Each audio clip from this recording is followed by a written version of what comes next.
So this is, I think, for some people, a really big stumbling block to coming to have any desire to listen to the claims of Jesus or even to become a Christian. The issue of the Bible.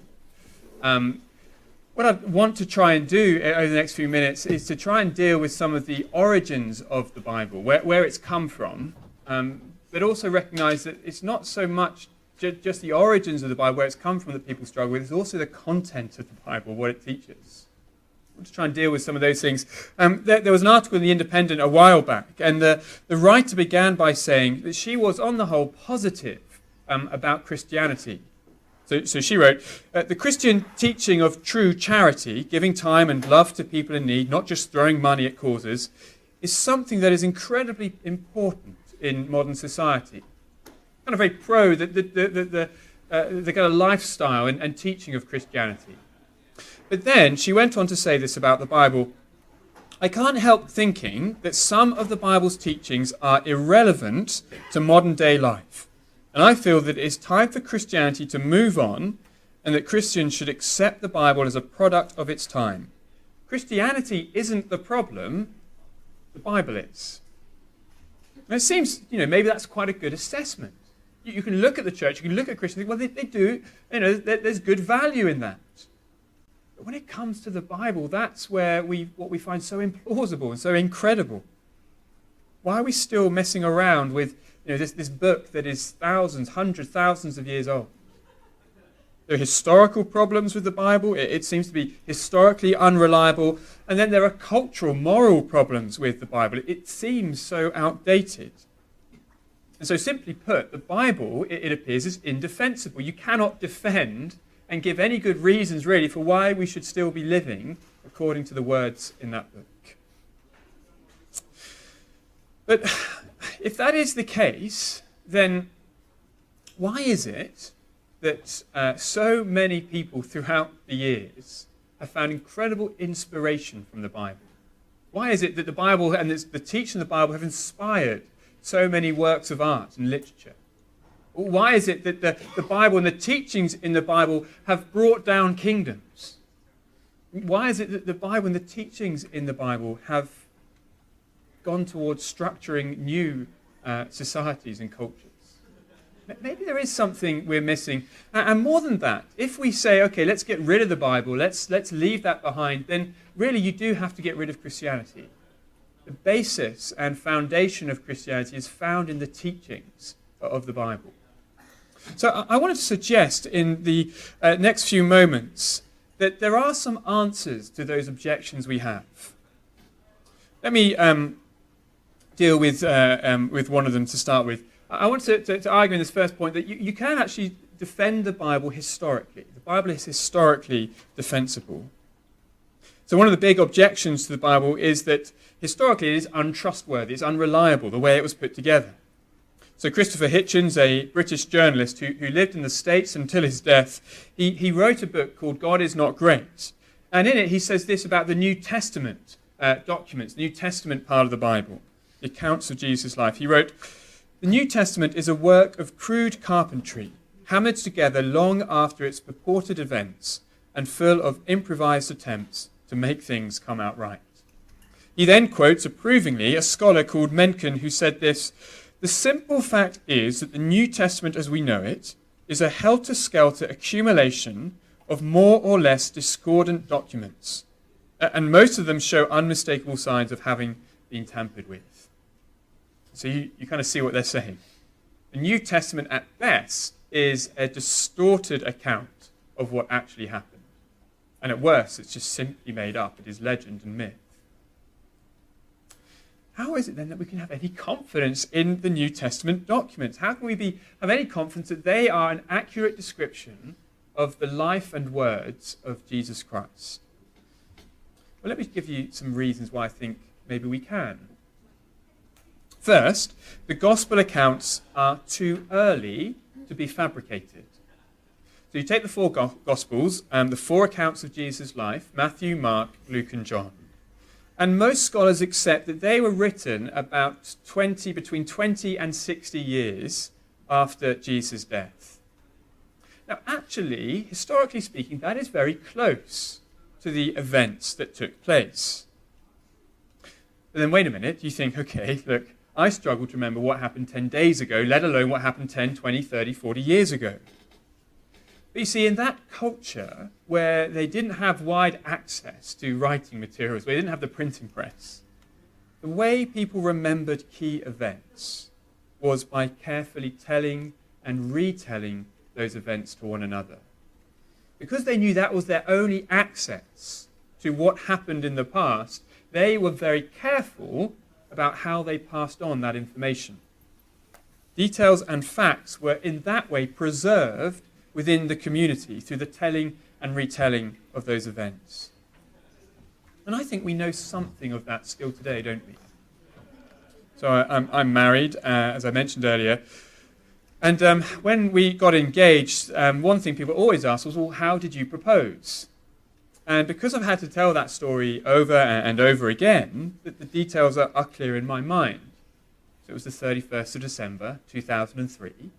And me and my wife-to-be Laura were invited to go to a New Year's Eve party, but I thought, I've got this ring in my pocket, I've got to do it sometime. Well, why not tonight? So I said, well, let's not go to that New Year's Eve party. And it was quite late at night, about 8 o'clock. We got in the car and we drove to a nearby beach. And the worst of it was tipping it down with rain. So we parked up, we got out, I rushed her to the beach. I got down on my knees as quick as I could, straight into this puddle. And in all the kind of rush to actually get the question out, I put the ring on the wrong finger, so I had to take it off, put it on the right finger. Eventually she said yes. We were back in the car, all over within about 3 minutes. And then we went out and got some chips to celebrate, and we're in bed by about 10:30. Nothing romantic in that, I have to say. But you see, if you have to tell and retell a story, then you remember details, don't you? And that's what the early eyewitnesses were doing. They told and retold the life and teaching of Jesus.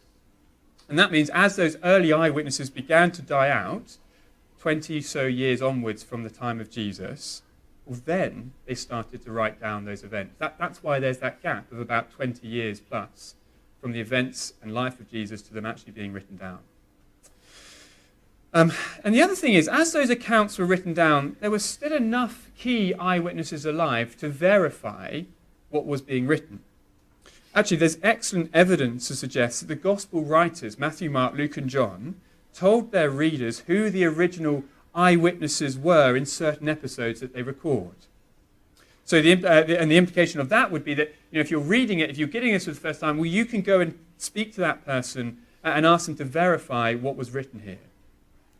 And let me give you one example of this. In Mark's account of Jesus' death, he tells us that someone called Simon of Cyrene helped carry Jesus' cross.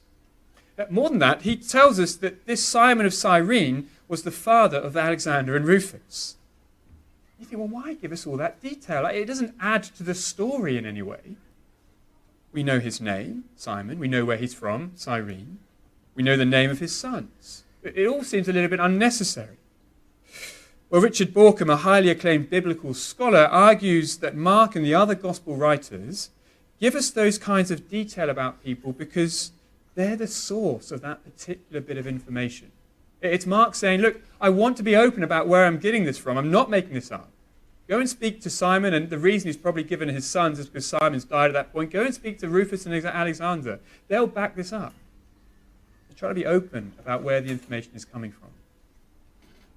So the gospel accounts, it seems then, are too early to have been fabricated. There wasn't enough time or opportunity between the events happening and them being written down for them to have been made up and distorted. But maybe you could say, look, well, what they originally wrote could have been accurate. But how do we know that what we have today is anything like what they actually wrote down? Haven't the last 2,000 years been simply like a massive game of Chinese whispers? Well, let's think about that. One way we can deal with that objection is to compare the New Testament manuscripts, the kind of actual physical kind of manuscripts that we have of the Gospels, with the other ancient historical manuscripts of other documents. So let me give you an example. Take Julius Caesar's account of the Gallic Wars. These accounts were written between 100 BC and 44 BC. And thanks to the research of a historian called Virginia Brown, we know that the earliest surviving copy or fragment of those accounts it dates from AD 900. Now that's about 1,000 years between the accounts being written and the earliest manuscript evidence we have. And yet we generally consider those accounts to be accurate. And when it comes to the New Testament, the earliest manuscript we have is currently dated at about 120 AD. That's 30 to 70 years between the completion of the Gospels and the oldest surviving fragment of the Gospels. That is incredibly close between original and copy. And it's not only the closeness in time between the originals and the oldest surviving copies that is impressive, it's the amount of copies that we have of the New Testament documents. So there are actually about 10 manuscripts, either fragments or complete copies of Caesar's Gallic Wars around today, dating from, as I say, about 10th century. There are over 5,500 manuscripts, either fragments or complete copies of the New Testament Gospels surviving today. And then on top of that, you've got plenty of early Christian writers writing in the 1st and 2nd century who are quoting those Gospels. And so we know that they were written and were being used from a very, very early stage, from the end, certainly the end of the 1st century, probably even earlier. And so the manuscript evidence simply isn't there to suggest that the New Testament has been invented or distorted or changed over time. In fact, the evidence is that our Gospels are accurate accounts and copies of the originals, and are reliable accounts, therefore, of the life of Jesus. And actually, that is what the Gospel writers were trying to give us. On the screen, you'll get a quote here. It's an extract from the very beginning of one of those eyewitness accounts, Luke's Gospel.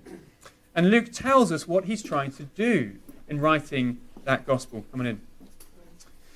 Have a look. Look what he says. He writes, "Many have undertaken to draw up an account of the things that have been fulfilled among us." It's talking about the life and the words of Jesus. "Just as they were handed down to us by those who from the first were eyewitnesses and servants of the word.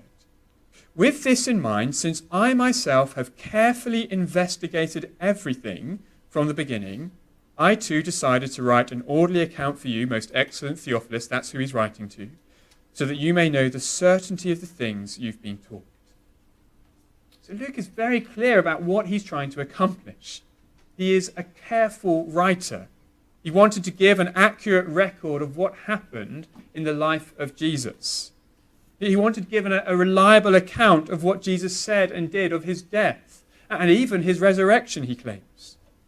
He wanted his readers to be able to have confidence and certainty that these things really did happen. Sir William Ramsay was in his time the foremost authority on the history of Asia Minor. And Asia Minor is the area, the geographical area, where most of the events of the New Testament took place. Now, Sir William Ramsay received many honours for his work and scholarship. He was widely respected. And at first, he was very sceptical about the veracity, the truthfulness of the New Testament documents.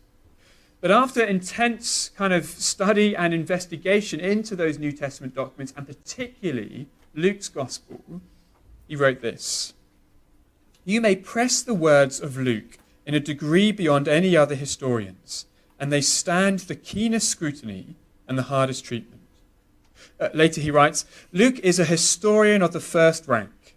Not merely are his statements of fact trustworthy, this author should be placed along with the very greatest historians." So you kind of see what Ramsay's saying. Luke is a historian that you can trust. That would be his expert opinion on it.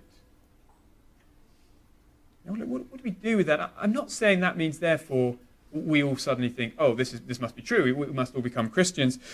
I guess all I'm saying is it means that there are good reasons to grapple with some of the claims that you find in the New Testament documents, with some of those historical claims that are made. For example, the claim that Jesus lived and died, the claim that he rose again from the dead and that he was seen alive by many people. Those are recorded as historical events in what seem to be historically reliable documents. And I think what I'm saying is because there's good reason to trust them, then at least we've got to grapple with them before dismissing them. And I guess my challenge to you is, have you ever done that?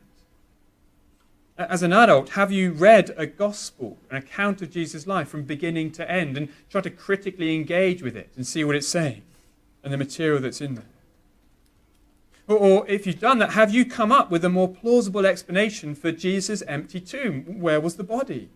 Or for the sightings of Jesus after he rose from the dead, the things that Luke claims in his account of Jesus' life? Have you come up with a more plausible explanation for the reason why so many from such an early stage started confessing Jesus as God? Not just as a human being, but as God. See, the evidence suggests that these accounts are historically reliable. You may choose not to believe them. I think we must at least have a go at engaging with some of the claims we find in them. So the Bible, I want to suggest, is historically defensible, but secondly, the Bible is culturally defensible as well. Maybe you're thinking, look, I'm not so concerned as to whether the Bible is historically accurate and reliable. My real concern is with what it teaches.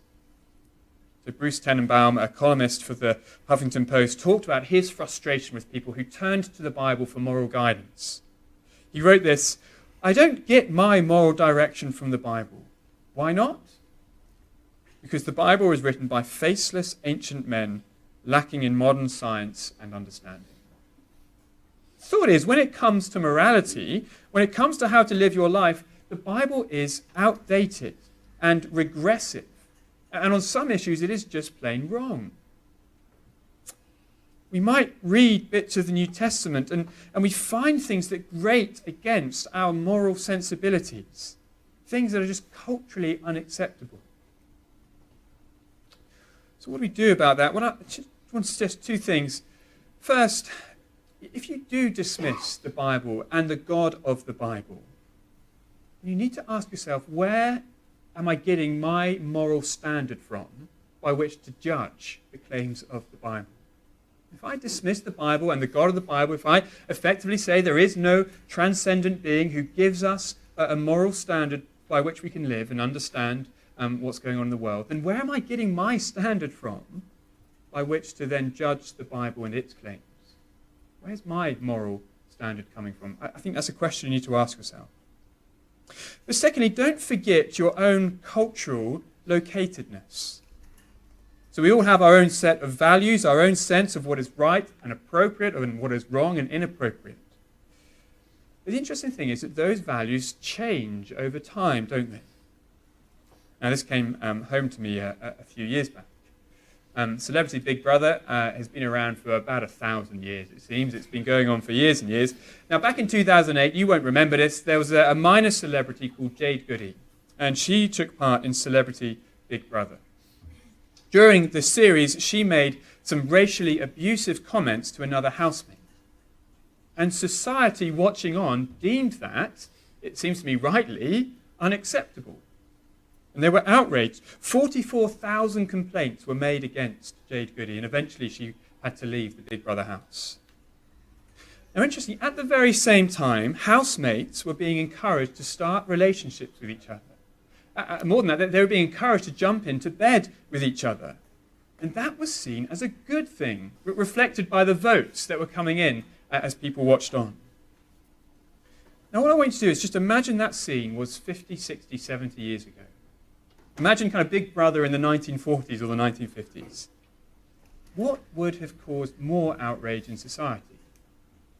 Sleeping with someone you're not married to, or racially abusing someone?